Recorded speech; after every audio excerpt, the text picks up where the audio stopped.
என் பேர் ரேஷ்மா, நான் 9th படிக்கிறேன். ஹாய் ஜூலியாக்கா, நான் உங்களோட பிக் பாஸ் ஷோ பார்த்துருக்கேன். அந்த பிக் பாஸ் ஷோட இன்ட்ரடக்ஷன் ரவுண்ட்ல நீங்க வந்து சொன்னீங்க விவசாயிகளை பத்தி நிறைய பேசுனீங்க. அவங்களோட அந்த அந்த சிம்பிள் முத்திரையையும் நீங்க காமிச்சீங்க. அப்படி நீங்க அதெல்லாம் நான் ஓகே தப்புன்னு சொல்லல. பட் நீங்க வந்து அப்படி சொன்ன நீங்க இப்போ இந்த 100 நாள் வந்து அந்த வீட்டுக்குள்ள இருக்கணும் அப்படின்னு அவங்க அந்த டாஸ்க் சொல்லியிருக்காங்க.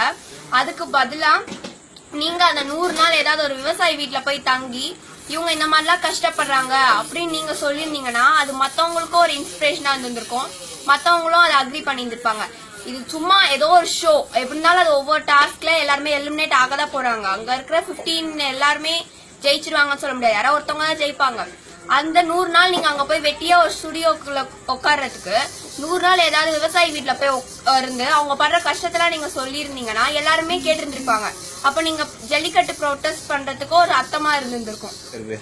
இது நீங்க உங்களையே நீங்க பிரபலப்படுத்திக்கிற மாதிரி இருக்குது. ஓகே, இதான் என்னோட கருத்து, இதான் நான் சொல்லணும்னு விருப்பப்பட்டேன்.